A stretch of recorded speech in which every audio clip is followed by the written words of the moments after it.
My mom made me sleep in the freezing garage as punishment. When I developed pneumonia, she said I was faking it for attention.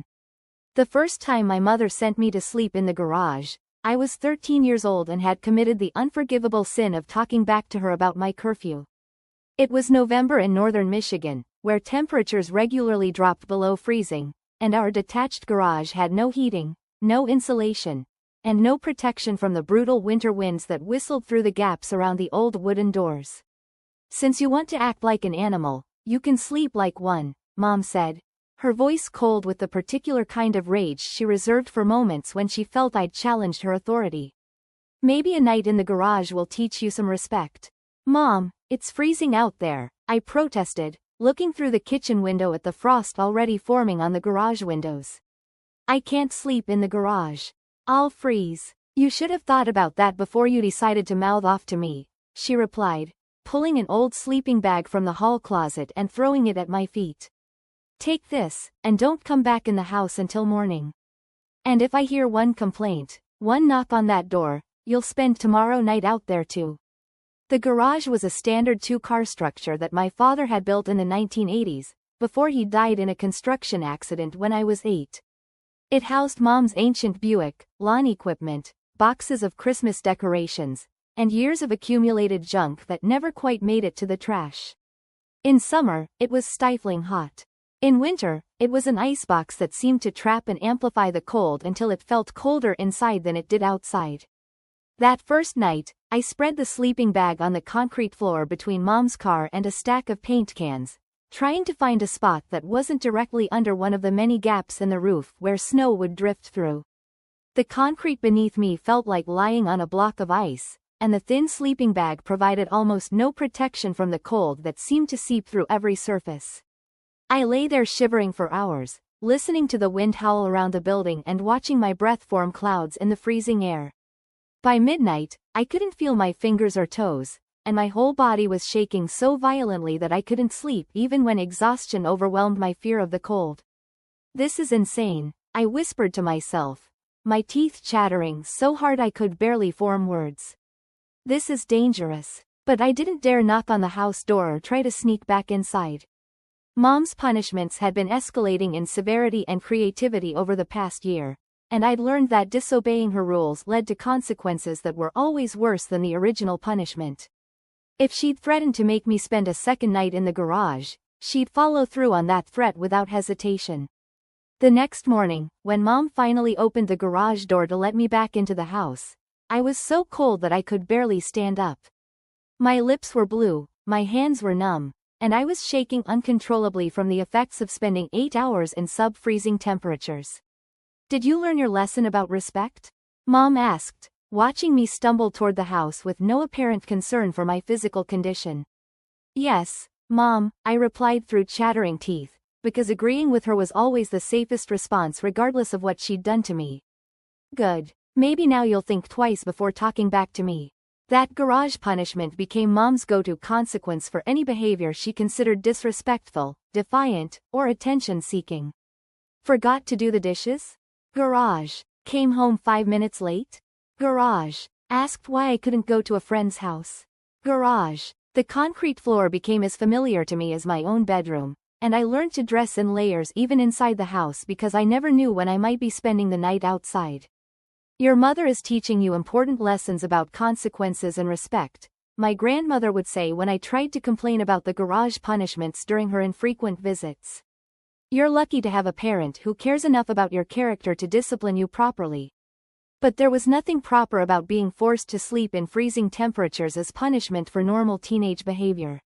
What my mother called discipline felt more like torture designed to break my spirit and eliminate any trace of independence or self-advocacy.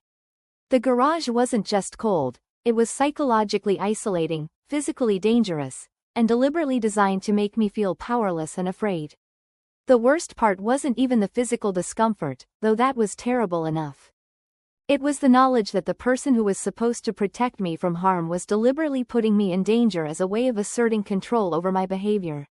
Every night I spent shivering on that concrete floor reinforced the message that my safety and well-being were conditional on my absolute compliance with her demands. "Stop being such a drama queen," Mom would say when I emerged from the garage looking exhausted and sick from the cold. It's just one night. People have survived much worse than spending a few hours in a garage. But it wasn't just one night. By the time I turned 14, I was spending at least 2 nights a week in the garage, sometimes more during periods when Mom was particularly stressed about work or frustrated with my behavior.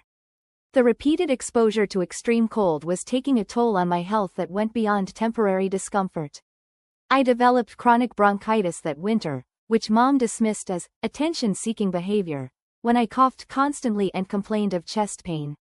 I lost weight because the stress and cold exposure affected my appetite and my ability to digest food properly. I struggled to concentrate in school because I was chronically sleep-deprived from nights spent shivering instead of resting. Maybe if you stopped trying to manipulate me with fake illnesses, you'd feel better, Mom would say when I mentioned feeling sick or tired. I see right through your little performances. The idea that I was performing illness for attention became Mom's standard explanation for any health problems I developed. Headaches were attention-seeking. Stomach aches were manipulation. Even obvious injuries like cuts and bruises were dismissed as either self-inflicted or exaggerated for dramatic effect. Your mother knows you better than anyone, our family doctor, Dr. Williams, would say when Mom brought me in for routine checkups. If she says you're healthy, then you're healthy. Some children do try to get attention through complaints about minor aches and pains. Dr. Williams had been our family physician since I was small, and he'd developed a trusting relationship with Mom that made him automatically side with her assessment of my health and behavior. When she described me as a dramatic child who exaggerates minor problems, he accepted that characterization without question and treated my medical concerns as psychological issues rather than physical symptoms. The garage punishments intensified during the winter of my sophomore year, when Mom decided that I'd become rebellious and disrespectful, and needed more serious intervention to correct my attitude. Instead of occasional nights in the garage, I was now being sent out there for any infraction, no matter how minor. "I don't like your tone," became sufficient reason for a night on the concrete floor. "You're giving me attitude," meant another 8 hours of shivering in freezing temperatures. "Don't roll your eyes at me," resulted in 2 consecutive nights in the garage if she thought my apology wasn't sufficiently sincere. January in northern Michigan was brutally cold that year, with temperatures regularly dropping to 10 or 15 degrees below zero. The garage, which had been merely uncomfortable in November, became genuinely life-threatening when the really severe weather hit. Ice would form on the inside walls, my breath would create frost clouds that lingered in the still air, and the sleeping bag would actually freeze stiff around my body during the longest nights.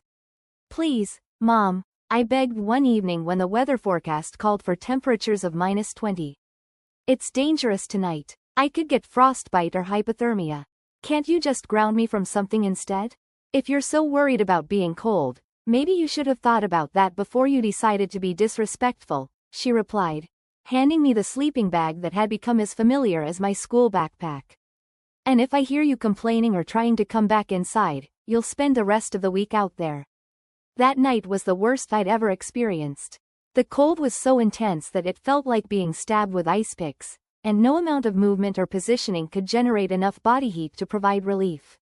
I spent hours walking back and forth in the small space between Mom's car and the wall, trying to keep my circulation going and prevent my extremities from freezing.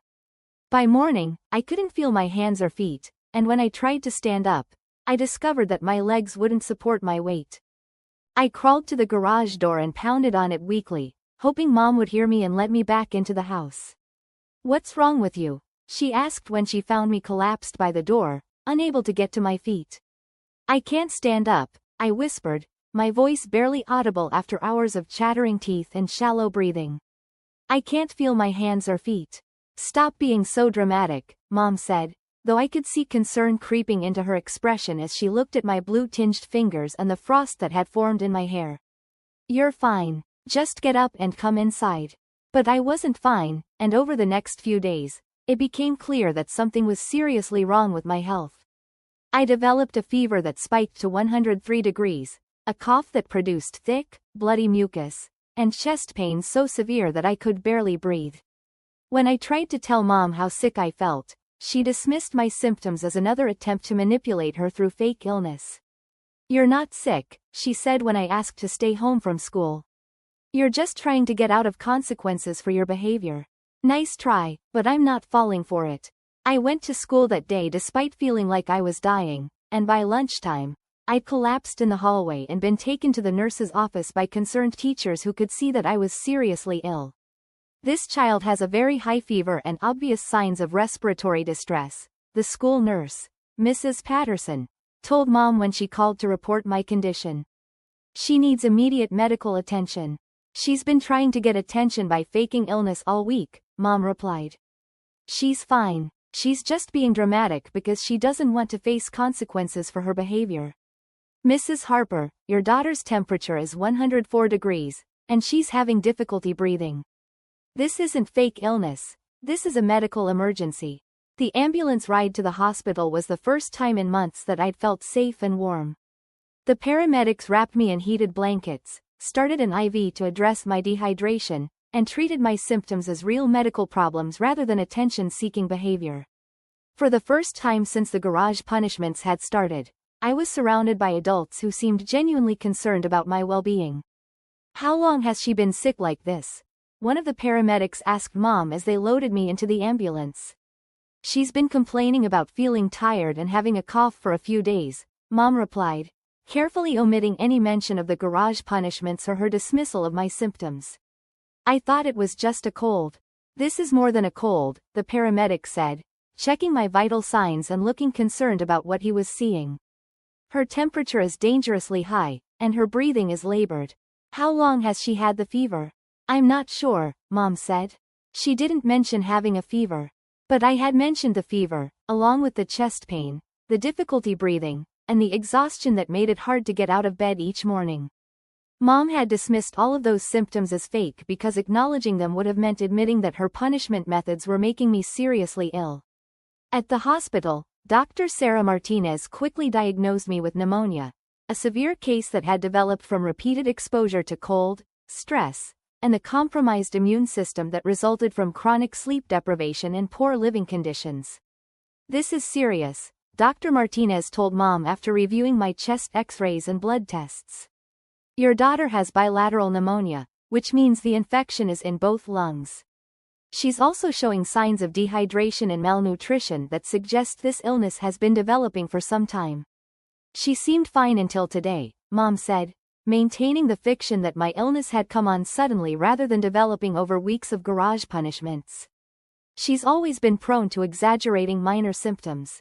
Mrs. Harper, pneumonia this severe doesn't develop overnight, Dr. Martinez said firmly. Your daughter has been seriously ill for at least a week, possibly longer.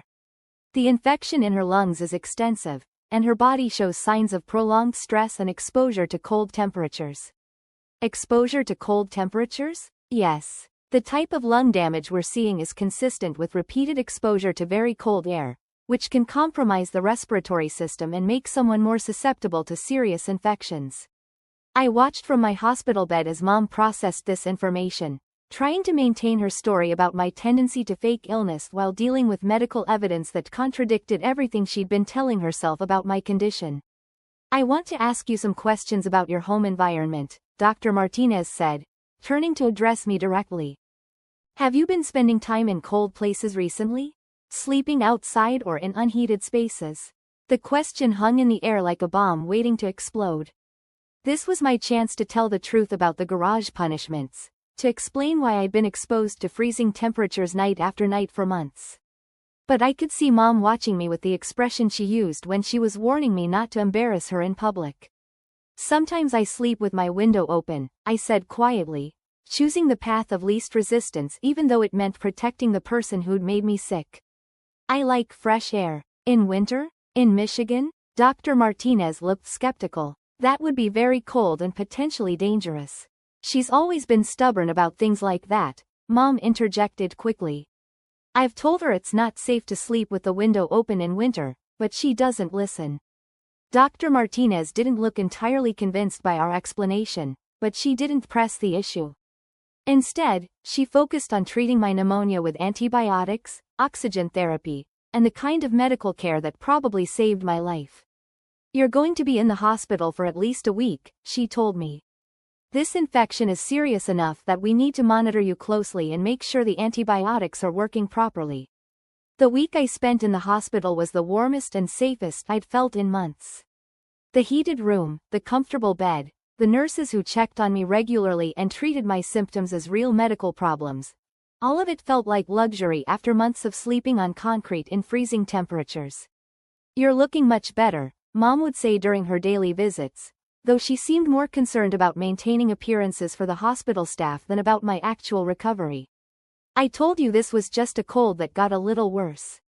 Nothing serious." But the medical professionals treating me clearly understood that my illness was very serious indeed.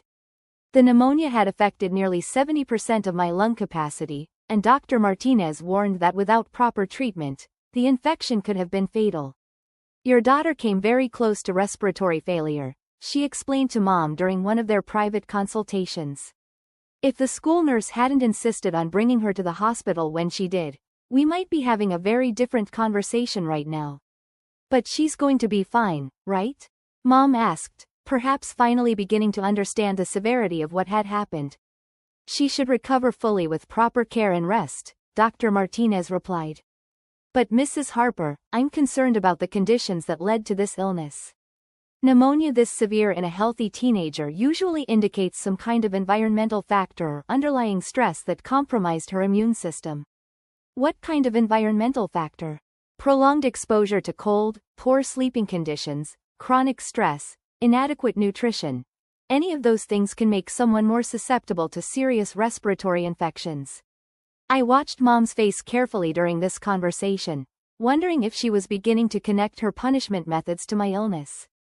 But if she was making those connections, she showed no sign of it in her expression or her responses to Dr. Martinez's questions. "I can't think of anything like that," Mom said.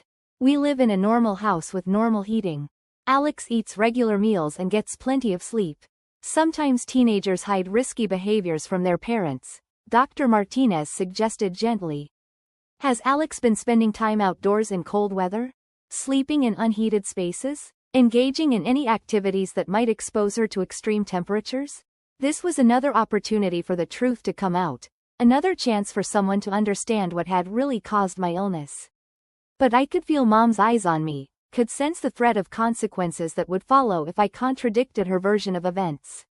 "No," I said quietly. "Nothing like that." After I was discharged from the hospital, Mom drove me home in silence, perhaps processing what the doctors had told her about the severity of my illness and the environmental factors that might have contributed to it. For a brief moment, I hoped that nearly losing me to pneumonia might make her reconsider the garage punishments. "I hope you learned something from this experience," Mom said as we pulled into our driveway. "Maybe next time you'll listen when I tell you not to sleep with your window open in winter." It was clear that she was going to maintain the fiction that my illness had been caused by my own poor choices rather than her punishment methods. The garage, I realized, was still going to be part of my life for the foreseeable future. "The doctor said I need rest and a warm environment while I recover," I said carefully, hoping that medical orders might provide some protection from further cold exposure. "The doctor said a lot of things," Mom replied dismissively. "But you're fine now. The antibiotics cleared up your little infection, and you're back to normal." "It wasn't a little infection. Dr. Martinez said it was serious pneumonia that could have been fatal. Doctors always exaggerate to cover themselves legally. You had a cold that got a little worse because you made poor choices about sleeping with your window open. Now you're fine, and hopefully you've learned your lesson." That evening, when I forgot to put my dinner dishes in the dishwasher immediately after eating, Mom announced that I'd be spending the night in the garage as punishment for my continued disrespect and failure to follow household rules. "But Mom, the doctor said I need to stay warm while I recover from pneumonia," I protested, though I knew it was useless. "The doctor said a lot of things," she replied, handing me the familiar sleeping bag. "You're recovered now, which means you're well enough to face consequences for your behavior. I just got out of the hospital 3 days ago. Because you made bad choices about sleeping with your window open. Now you're making bad choices about following household rules. Maybe another night in the garage will remind you to be more careful about both things." I spent that night shivering on the concrete floor again, my lungs still sensitive from the pneumonia, my body still weak from the serious infection that had nearly killed me. The cold felt even more brutal after a week of warm hospital rooms and heated blankets, and I could feel my chest tightening with each breath of the frigid air. The next morning, I woke up with a fever again. "I think I'm getting sick again," I told Mom, though I already knew what her response would be. "You're not getting sick," she said automatically. "You're just trying to get attention and avoid consequences. I'm not falling for your little performance this time." But I was getting sick again. The pneumonia infection, which hadn't been completely cleared despite the antibiotics, was returning with a vengeance. Within 2 days, I was back in the emergency room with a fever of 105 degrees and breathing difficulties that were even worse than before. "This is a relapse of the original pneumonia infection," Dr. Martinez explained to Mom with barely concealed frustration. The patient was discharged too soon after her initial treatment, and exposure to cold temperatures has caused the infection to return. "I don't understand how that's possible," Mom said. "She's been inside the house, staying warm like you told her to." "Mrs. Harper, I need to ask you directly. Has your daughter been sleeping in cold environments since her discharge? Spending time outdoors? Living in spaces without adequate heating?" This time, Dr. Martinez's questions were more pointed and specific, and I could see that she was beginning to suspect that there was more to my story than Mom was telling her. "No," Mom replied firmly. "She sleeps in her bedroom like always. Our house has perfectly adequate heating." "Then I'm very concerned about why this infection has returned so aggressively," Dr. Martinez said. "Pneumonia relapses in healthy teenagers are extremely rare unless there are ongoing environmental factors that continue to compromise the immune system." That second hospitalization lasted 2 weeks, and during that time, several hospital staff members asked me detailed questions about my home environment, my sleeping arrangements, and whether I felt safe at home. Each time, I gave answers that protected Mom from scrutiny while probably protecting myself from worse consequences. Sometimes teenagers are reluctant to report problems at home, one social worker explained to me during a private conversation. "If there's anything happening that's affecting your health or safety, this is a safe place to talk about it." "Everything's fine at home," I said, though I could hear how unconvincing I sounded. "My mom takes good care of me." "But you've had pneumonia twice in 3 weeks, which suggests that something in your environment is making you vulnerable to serious illness." "I guess I just have a weak immune system." The social worker didn't look convinced, but without my cooperation, there wasn't much she could do to investigate further. I was discharged again with strict instructions to avoid cold environments and return immediately if any symptoms returned. "I hope this is the last time we see you for this kind of illness," Dr. Martinez told me as I was leaving. 2 cases of pneumonia in 1 month is very serious. Your lungs need time to heal completely." Mom nodded and agreed that she'd make sure I stayed warm and rested, but I could see in her expression that she was already planning my next garage punishment for some future infraction. The idea that her discipline methods might be connected to my life-threatening illness hadn't penetrated her consciousness, or if it had, she'd chosen to ignore that connection in favor of maintaining her authority over my behavior. The garage punishments continued throughout that winter and into the spring, though Mom became slightly more cautious about sending me outside during the coldest nights. She seemed to understand on some level that my repeated hospitalizations had created scrutiny from medical professionals, even if she refused to acknowledge the connection between her punishment methods and my illness. I survived that winter, though I developed chronic breathing problems that would affect me for years afterward.